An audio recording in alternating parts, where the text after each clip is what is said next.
Tout l'univers se réjouit en son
Amen. Gloire au Seigneur. Continuez à mettre un sourire sur votre visage. Alléluia. La Bible dit la joie du Seigneur sera votre force. Et la joie du Seigneur ne doit pas être seulement sur nos visages, sur notre bouche, elle doit être dans nos cœurs, dans notre âme, elle doit être partout, à l'intérieur. La joie du Seigneur sera notre force. Amen. Gloire au Seigneur. Le titre de la prédication ce matin, c'est « Rien ne manque ». Rien ne manque. On va lire les versets que nous utilisons depuis le début de cette série, dans 1 Roi chapitre 19, versets 5 à 8. J'espère qu'avec le temps, à force de répéter ces versets dimanche après dimanche, on les connaît par cœur, on connaît la référence et on connaît les versets par cœur et on connaît cette promesse. On peut se lever. Excusez-moi, j'ai oublié. Pour la parole du Seigneur, on va juste se lever pour la première lecture. Après, on va faire d'autres lectures, on va juste se lever pour la première. Élie se coucha et s'endormit sous un genêt. Voici, un ange le toucha et lui dit « Lève-toi, mange ». Il regarda, il y avait à son chevet un gâteau cuit sur des pierres chauffées et une cruche d'eau. Il mangea et but, puis se recoucha. L'ange de l'Éternel vint une seconde fois, le toucha et dit « Lève-toi, mange, car le chemin est trop long pour toi. » Il se leva, mangea et but, et avec la force que lui donna cette nourriture, il marcha 40 jours et 40 nuits, jusqu'à la montagne de Dieu, à Horeb. Amen. Seigneur, bénis ta parole, bénis nos cœurs, Seigneur, que ta parole puisse pénétrer nos cœurs, nos esprits. Au nom de Jésus, nous prions. Amen. Vous pouvez prendre place. On a partagé la semaine dernière l'importance, pour ceux qui étaient là, d'obéir au Seigneur quand il nous dit « Lève-toi ». Et on a vu aussi les bénédictions qui en découlent. Amen. Gloire au Seigneur, parce que quand le Seigneur nous demande de faire quelque chose, il y a toujours des bénédictions à la clé. C'est la façon dont Dieu travaille. On va continuer notre cheminement aujourd'hui avec Élie et on va faire ce qu'on devait faire la semaine dernière. Aujourd'hui, on va aller à Sarepta. Personne dit « Ouais !»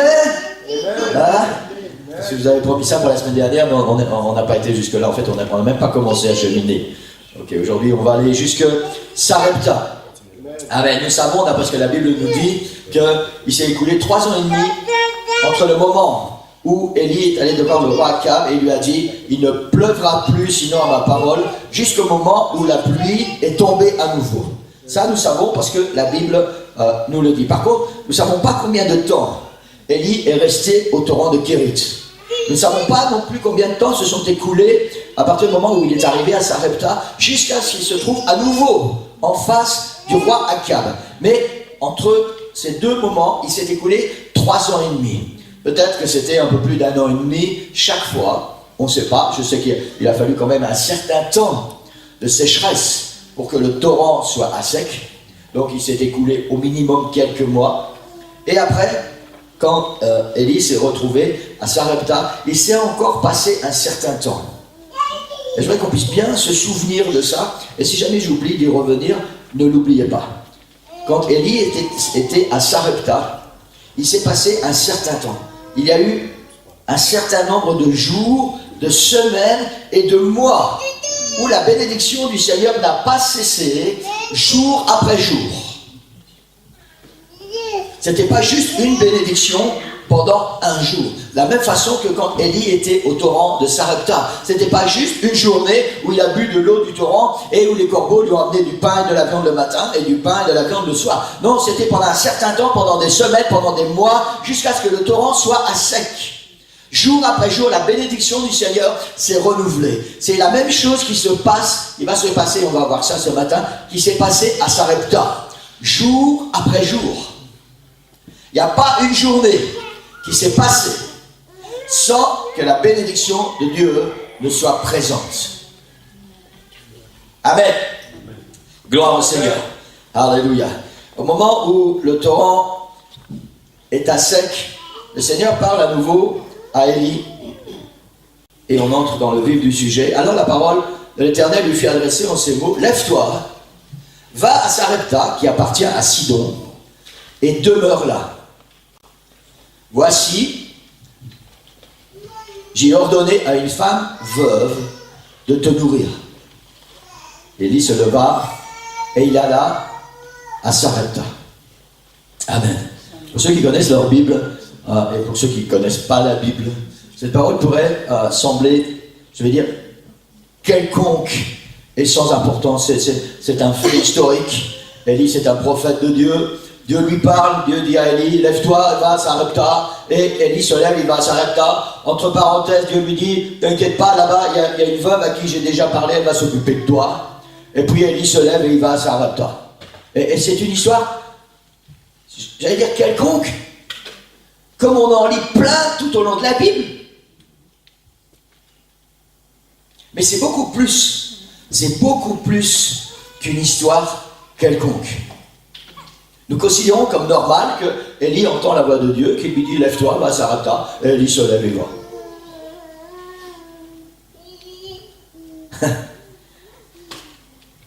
Sarepta est située sur le bord de la Méditerranée. On a déjà survolé ça la semaine dernière. À plus ou moins 110 km à vol d'oiseau de Kérit, là où est Élie actuellement. Plus ou moins 110 km à vol d'oiseau. Élie n'avait pas de vélo, encore moins des vélos électriques, il n'avait pas de mobilette, il n'avait pas de moto, il n'avait pas un 4x4 et il n'avait pas non plus un jet privé. Il était à pied. Il a dû traverser des endroits désertiques, il a dû monter des montagnes, il a dû passer par des moments difficiles, il a dû faire plus ou moins 110 km à pied.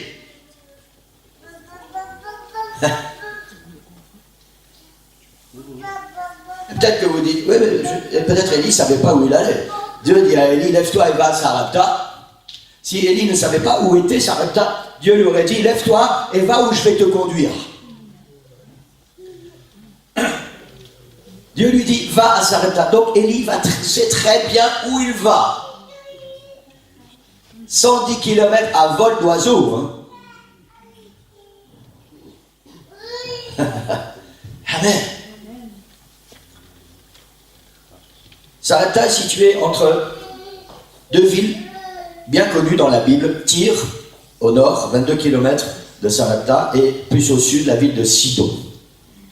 C'est dans la province de la Phénicie. Sarepta est située en territoire païen. Nous devons savoir ça. Sarepta est située en territoire païen. On va voir plus tard comment ce verset dans les autres prédications qui vont venir les autres dimanches, combien ce verset et cette situation a de l'importance. Dieu envoie son prophète qui concerne la vie de son peuple, Israël, en territoire païen. Mais bien plus que ça. Dieu envoie Élie dans le territoire de Tyr et Sidon, d'où est originaire cette terrible Jézabel, la femme du roi Akab, celle qui cause tout ce trouble en Israël, celle pourquoi Dieu a dû lever ce prophète Élie, parce qu'elle a entraîné tout le peuple d'Israël, non seulement le roi, mais tout le peuple d'Israël dans la prostitution spirituelle.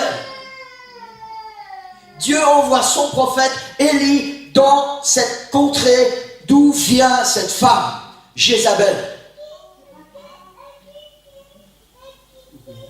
Amen.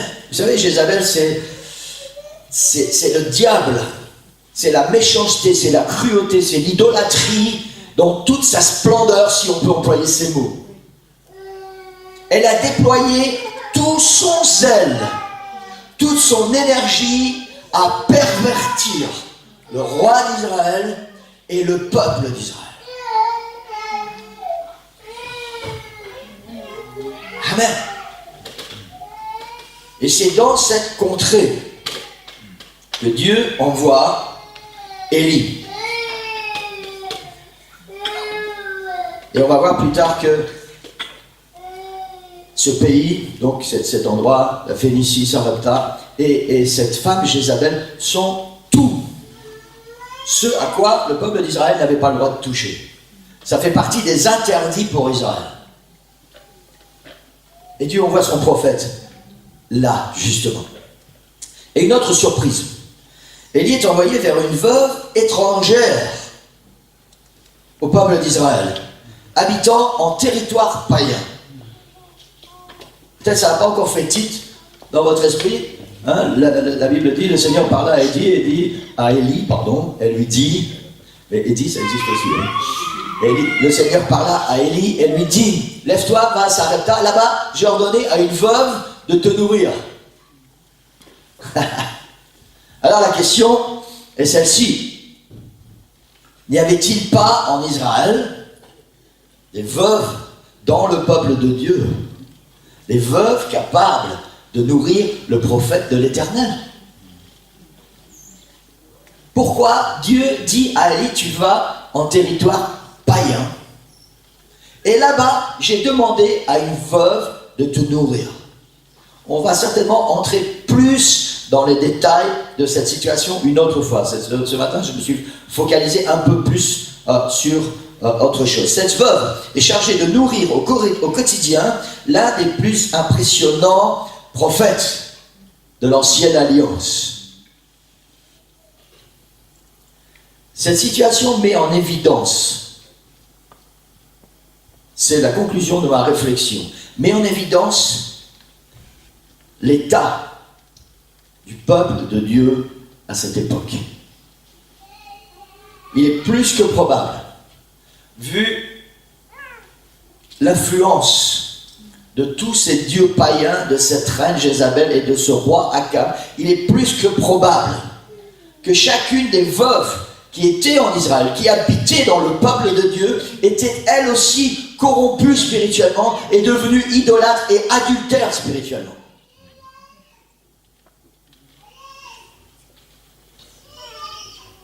Et ce qui se passe, c'est que Dieu ne peut pas employer quelqu'un qui est idolâtre et adultère spirituellement.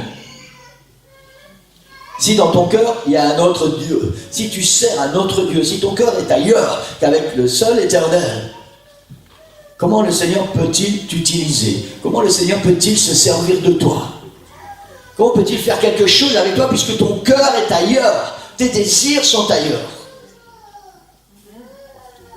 Peut-être même que tu as oublié qui est l'Éternel. Amen. Amen. Et j'ai noté cette phrase, n'y a-t-il pas un parallèle avec l'Église? Nous sommes le peuple de Dieu, mais nos cœurs sont-ils assez proches du Seigneur pour entendre son appel et y répondre? Et je crois que c'est une bonne question et elle vaut la peine que nous prenions du temps d'y réfléchir. Nous sommes le peuple de Dieu. Nous sommes les enfants du Seigneur. Mais notre cœur est-il assez proche de lui pour pouvoir entendre son appel et y répondre? Parce que pour entendre la voix de Dieu, il faut être proche de lui.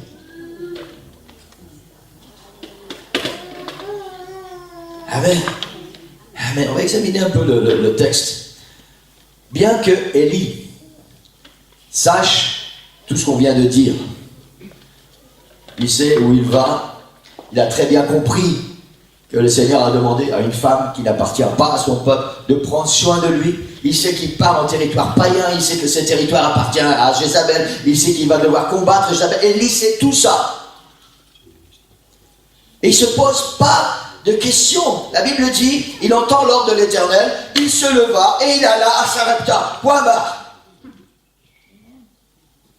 Et pourtant, il sait tout. Parfois, nous entendons la voix du Seigneur. Nous entendons l'appel du Seigneur. Mais avant, bien avant de dire oui et de se lever, ouais, mais attends, Seigneur. Est-ce que tu te souviens que Sarepta, c'est pas en Israël? Est-ce que tu sais qu'à la base, c'est des païens, c'est des gens qui ne croient pas en toi? Est-ce que tu sais, Seigneur, que je vais devoir faire plus que 110 km à pied pour aller jusque-là? Est-ce que tu sais, Seigneur, que cette veuve, elle ne croit pas en toi, elle ne te connaît pas? Peut-être c'est ce que Élie aurait pu argumenter avec le Seigneur. La Bible dit, il se leva et il alla à Sarepta. Cette veuve, qui ne fait pas partie du peuple de Dieu, va accepter. La Bible ne nous donne pas de détails.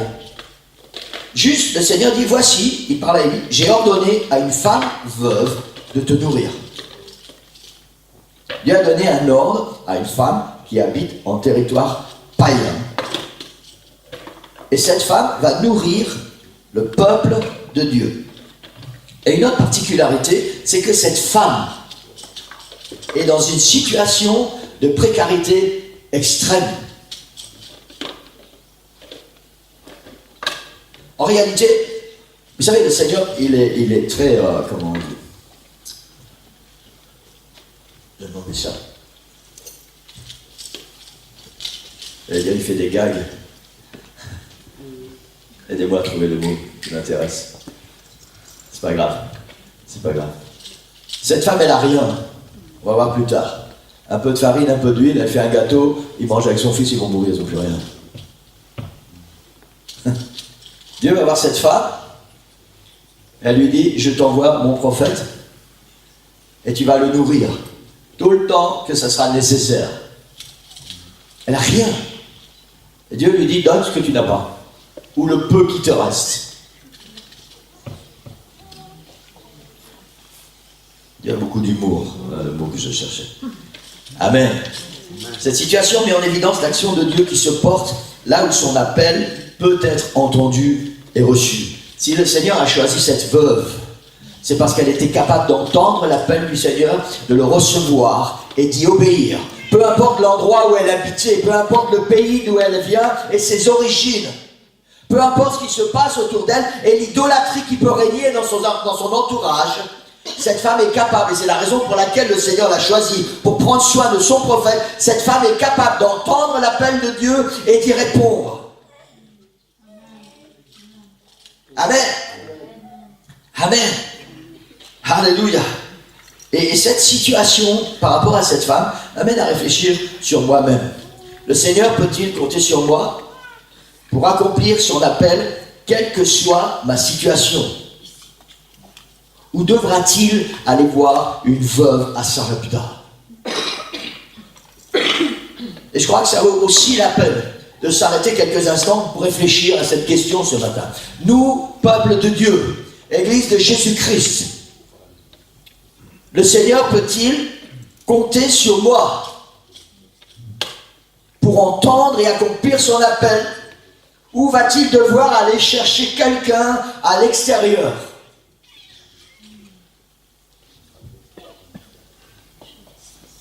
Il semblerait que personne en Israël n'était capable de répondre à l'appel du Seigneur précisément pour prendre soin de ce prophète. Amen. La suite du récit, dans 1 Roi 17, Élie se leva, il alla à Sarepta. Comme il arrivait à l'entrée de la ville, voici, il y avait là une femme veuve qui ramassait du bois. Il l'appela et dit, « Va me chercher, je te prie, un peu d'eau dans un vase, afin que je boive. » Et elle alla en chercher. Il l'appela de nouveau et dit, « Apporte-moi, je te prie, un morceau de pain dans ta main. » Elle répondit, « L'Éternel, ton Dieu, est vivant. Je n'ai rien de cuit, je n'ai qu'une poignée de farine dans un pot et un peu d'huile dans une cruche. Voici, je ramasse des morceaux de bois. Puis je rentrerai, je préparerai cela pour moi et pour mon fils, Nous mangerons, et après quoi, nous mourrons. » Élie lui dit, « Ne crains point. Rentre, fais comme tu as dit. Seulement, prépare-moi d'abord avec cela un petit gâteau, et tu me l'apporteras. Tu en feras ensuite pour toi et pour ton fils. Car ainsi parle l'Éternel, le Dieu d'Israël. La farine qui est dans le pot ne manquera point, et l'huile qui est dans la cruche ne diminuera point, jusqu'au jour où l'Éternel fera tomber de la pluie sur la face du sol. » Elle alla, et elle fit selon la parole d'Élie, et pendant longtemps, on ne sait pas combien de temps, vous vous souvenez tout à l'heure, mais la Bible dit, et pendant longtemps, elle eut de quoi manger, elle et sa famille, aussi bien qu'Élie. Et la raison, c'est que la farine qui était dans le pot ne manqua point, et l'huile qui était dans la cruche ne diminua point, selon la parole que l'Éternel avait prononcée par Élie. Alléluia. Alléluia. Et on va décortiquer un petit peu, si vous me donnez encore 10 ou 15 minutes, on va essayer de décortiquer un petit peu, peut-être un peu plus. C'est le verset qu'on vient de lire. La Bible dit que comme Élie arrive à l'entrée de la ville, il y a une veuve, là, justement une veuve, qui ramasse du bois. Élie l'appelle. Ça se faisait couramment dans du temps d'Élie. Il l'appelle et il dit à cette femme, va me chercher de l'eau s'il te plaît, j'ai soif. Et la Bible dit que cette femme, elle va chercher de l'eau et elle ramène de l'eau au prophète Élie. Élie appelle de nouveau une deuxième fois. Il appelle cette femme et lui dit, apporte-moi, je te prie, un morceau de pain dans ta main.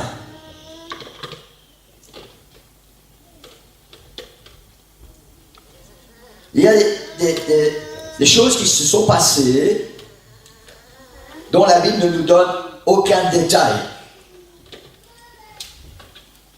Mais pour que Élie parle justement à cette femme, pour qu'il lui demande justement un morceau de pain,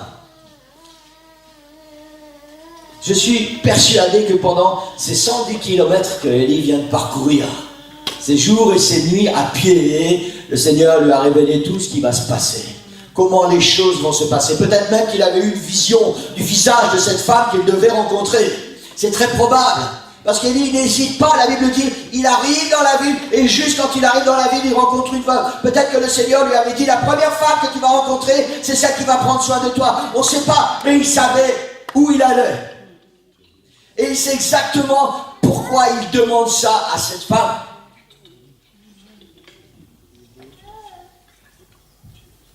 Amen. Amen. Apporte-moi, je te prie, un morceau de pain dans ta main. On a lu, je ne sais pas si vous avez fait attention, ce que cette femme, elle répond. Elle lui dit, elle ne connaît pas cet homme. Hein. C'est un étranger, il arrive, il vient de faire 110 km à pied, il vient de Kérit. Il vient du peuple d'Israël, elle ne connaît pas Élie. Élie lui demande à boire, elle lui donne à boire, Élie lui dit, maintenant tu vas me donner du pain. Elle le regarde, elle dit, l'Éternel, ton Dieu est vivant. Comment elle sait que l'Éternel est le Dieu d'Élie? Et comment elle sait que l'Éternel est vivant? Parce que ce que l'Éternel a dit à Élie est en train de se réaliser. Le Seigneur dit à Élie, j'ai ordonné à une femme là-bas de te nourrir. Et c'est très possible aussi, c'est une supposition, mais c'est très possible que le Seigneur avait révélé à cette femme qui serait l'homme qui allait venir. Peut-être même qu'elle avait une vision du visage d'Élie et elle savait qu'elle allait devoir prendre soin de cet homme. Et elle lui dit, elle savait que c'est l'Éternel qui lui a parlé. Parce qu'elle lui dit, l'Éternel, ton Dieu, est vivant. Elle n'avait certainement pas tout compris dans les plans de Dieu. Et très certainement, elle n'a pas tout compris par rapport à ce qu'elle va dire maintenant. Mais elle ne réfléchit pas, elle obéit. L'Éternel, ton Dieu, est vivant. Elle lui demande un gâteau, un morceau de pain cuit, et il lui dit, amène-le-moi. Et cette femme, elle va épancher son cœur devant le prophète. Elle vient lui dire, l'Éternel, ton Dieu, est vivant. Et je ne sais pas si, secrètement à l'intérieur, étant donné qu'elle savait, vous savez, tous les pays environnants savaient très bien qui était l'Éternel. Hein, déjà avant que les Hébreux ne viennent conquérir la terre promise, hein, tous les peuples qui étaient là autour avaient peur du peuple d'Israël, parce que le Seigneur marchait avec eux, et quoi qu'il arrive, c'était eux qui étaient victorieux. Et après, ils ont conquis tout ce pays d'Israël, et tous ces gens qui étaient là autour savaient très bien qui était l'Éternel. Et ils savaient très bien que l'Éternel, il ne faut pas se battre avec lui parce qu'on a perdu d'avance. Elle lui dit, l'Éternel, ton Dieu, est vivant. Et elle vide son sac. Elle dit, je n'ai rien de cuit. Et tout ce que j'ai, c'est un peu de farine dans un pot et un peu d'huile dans un vase. Tout ce que j'ai, écoutez bien, le pot n'était pas plein de farine, ni le vase rempli d'huile. Un peu de farine et un peu d'huile. Et elle dit à Élie, je ramasse quelques morceaux de bois, je vais faire du feu. Avec le peu que j'ai, je vais faire un gâteau. C'est le dernier repas que mon fils et moi nous allons faire. Et après nous allons mourir de faim. Wow. Et pourtant, c'est à cette femme que Dieu demande de prendre soin de son prophète.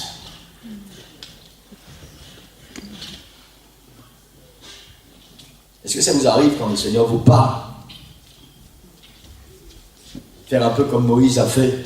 Quand le Seigneur l'appelle, Moïse il argumente avec le Seigneur, il argumente parce que Seigneur, je ne sais pas parler, je n'ai pas la parole facile, et puis ceci, et puis cela. Et puis à la fin, Moïse dit, tu sais quoi, Seigneur, va chercher quelqu'un d'autre.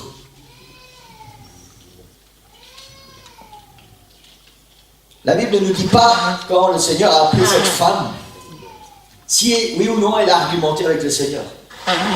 Nous ne savons pas ça.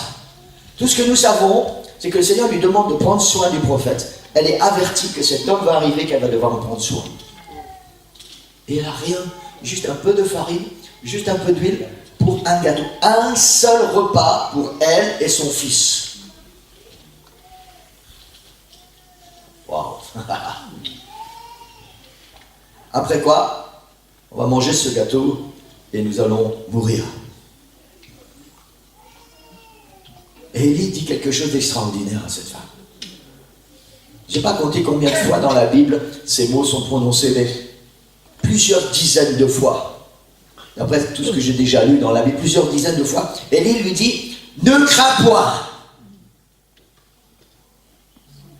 Je ne sais pas avec quelle intonation cette femme est là devant l'homme de Dieu. Elle sait qui il est. Elle lui dit, l'Éternel, ton Dieu est vivant. Peut-être même qu'elle s'est mise à genoux devant Élie. Je ne sais pas. Et peut-être même qu'en pleurant, elle a dit à Élie, tu sais quoi, j'ai juste un peu de farine, j'ai juste un peu d'huile. Je prends du bois, je vais faire ce petit pain, on va manger avec mon fils et on va mourir. Peut-être qu'il y avait des larmes qui coulaient sur son visage. Je ne sais pas. Et Élie la regarde et lui dit, ne crains point. Rentre, écoutez ce que Élie dit, rentre et fais comme tu as dit. Prépare ce gâteau. Il reste un peu de farine, il reste un peu d'huile, rentre chez toi, fais comme tu as dit, parce qu'elle a dit, je vais rentrer chez moi et je vais faire un gâteau. Alors fais ce que tu as dit. Elle dit, mais,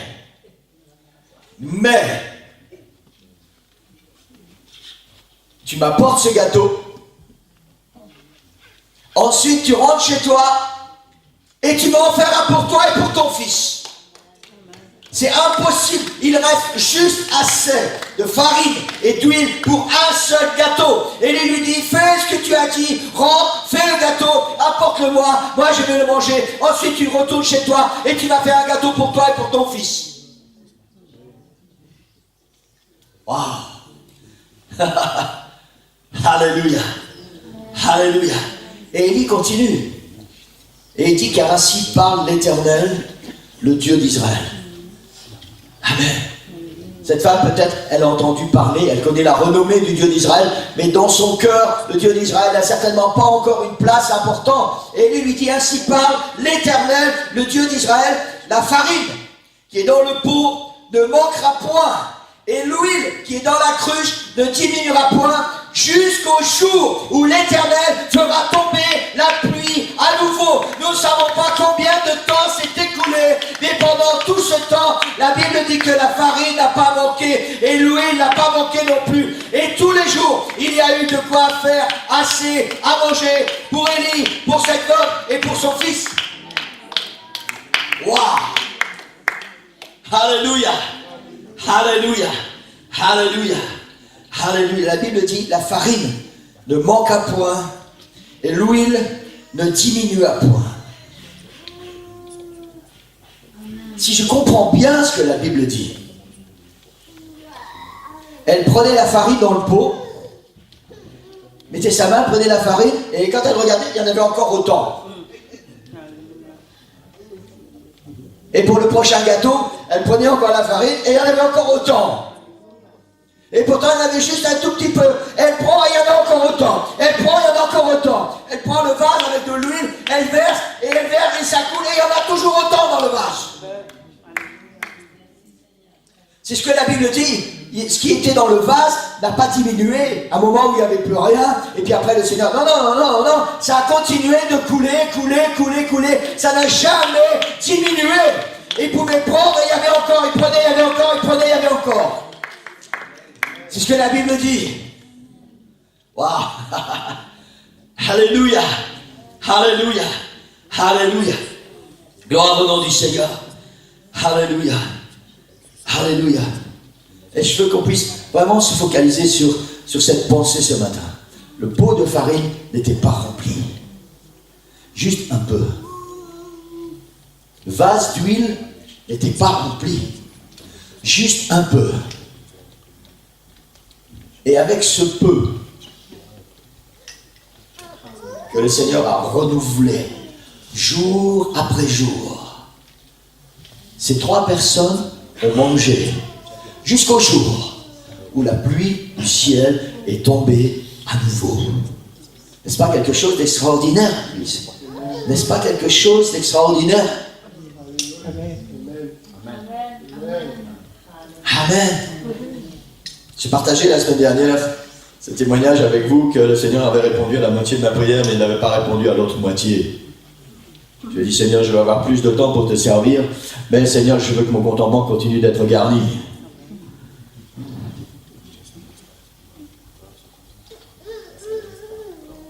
Peut-être que parfois, quand le Seigneur nous appelle, nous attendons d'avoir suffisamment de provisions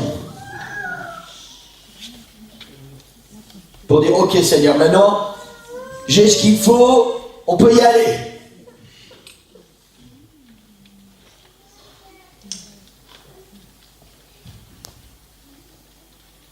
Je ne sais pas vous dire depuis combien de temps j'attends la réponse à la deuxième partie de ma prière.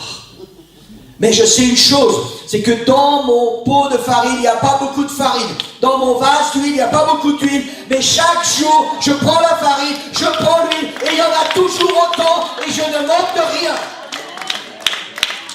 Oh, c'est sûr, je voudrais bien que le pot de farine soit rempli, et que le vase d'huile soit jusqu'en haut.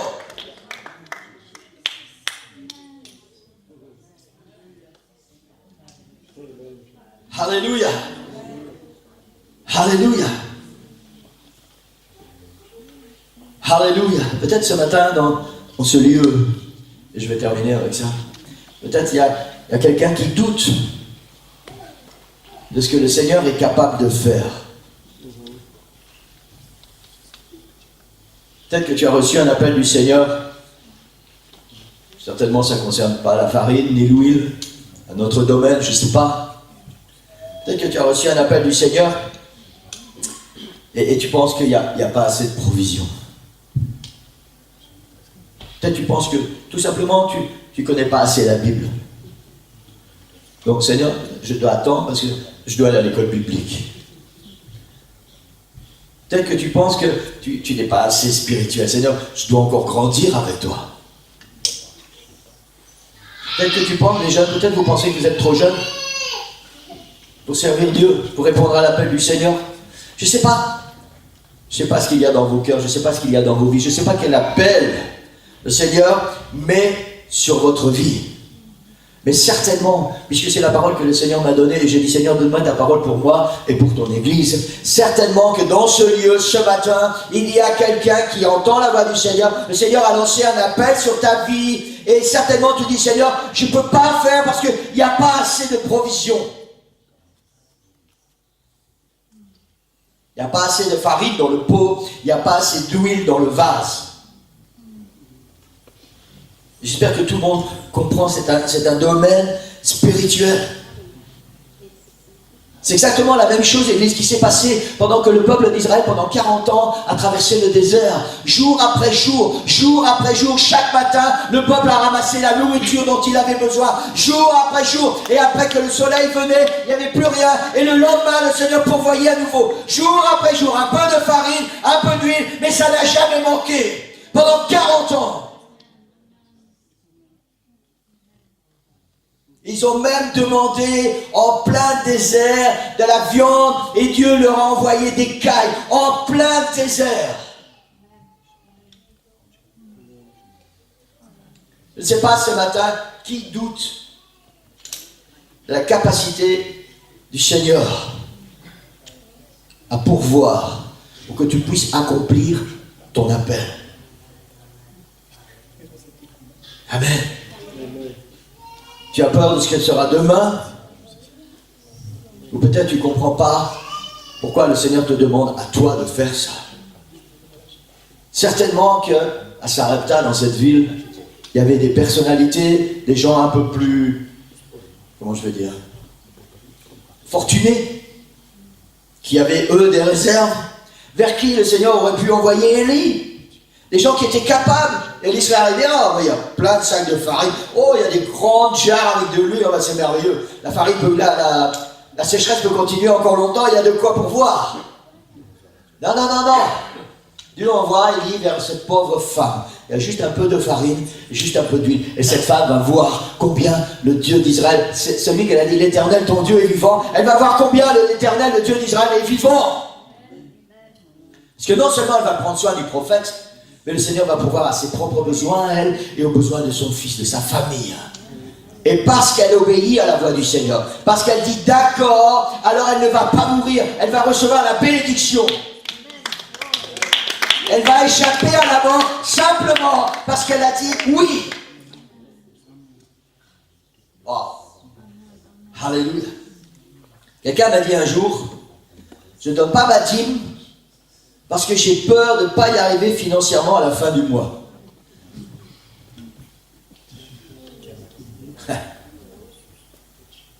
Je ne vais pas vous parler d'argent ce matin, ce n'est pas le but de la prédication. Mais je sais que ça va attirer notre attention. Hein? Dès que ça concerne notre portefeuille, notre compte en banque, alors là on devient très attentif. Quelqu'un de notre église m'a dit, je ne donne pas la dîme parce que j'ai peur de ne pas y arriver à la fin du mois. Qu'est-ce que dit la Bible? Dans Malachie 3:10, le Seigneur dit, apportez à la maison du trésor toutes les dîmes, afin qu'il y ait de la nourriture dans ma maison.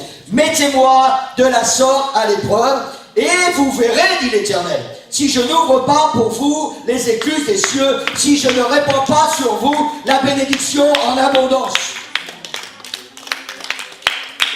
Peu importe la quantité de farine qu'il y a dans ton pot, peu importe la quantité d'huile qu'il y a dans ton vase, le Seigneur veut pouvoir utiliser ça. Et tu sais quoi? Si tu dis oui au Seigneur, si tu réponds à l'appel du Seigneur, alors la farine ne va jamais manquer dans ton pot et l'huile ne va jamais manquer non plus. Et le Seigneur va pouvoir à tes besoins, jour après jour, au fur et à mesure que tu auras besoin, le Seigneur va prendre soin de toi. Et je ne vous parle pas spécifiquement d'argent ce matin. Je vous parle de toute votre vie spirituelle. Si le Seigneur lance un appel sur ta vie, maintenant tu dois mettre la dîme. Je ne veux pas faire abstraction de ça. C'est biblique. C'est ce que la Bible dit. On peut faire l'étude biblique si vous voulez. Là-dessus, je viendrai chez vous et on va faire l'étude ensemble. C'est biblique. La dîme appartient à Dieu. Même pour nous dans le Nouveau Testament. Mais je ne vous parle pas de ça ce matin. Je vous parle de l'appel qui est sur votre vie. Le Seigneur a lancé un appel. Et je ne sais pas pour quelle raison. Je ne sais pas pour quelle raison. Tu n'as pas encore dit oui. Le Seigneur n'a pas encore pu envoyer son prophète. Parce que tu ne vas pas utiliser la farine qui est dans ton pot et l'huile qui est dans ton vase. Tu vas dire ça, c'est mon dernier repas. Tu ne vas pas utiliser les peu de ressources que tu as. Et pourtant, l'homme de Dieu, la personne que le Seigneur va mettre sur ton chemin, attends que tu réponds à l'appel du Seigneur. Amen. J'ai noté quelques bénédictions, quelques promesses de la Bible ce matin pour essayer de vous encourager à répondre oui à l'appel du Seigneur. Amen. Vous savez, si vous attendez, je vais vous parler un peu d'argent, si vous attendez d'être très riche pour mettre la dîme, vous ne mettrez jamais la dîme. Imaginez que vous gagnez 1 million par mois. La dîme, c'est 100 000 euros. Seigneur, je ne vais pas mettre 100 000 euros dans l'église tous les mois. Hein? Vous pouvez, hein? Sur 8 mois, on a acheté un nouveau bâtiment.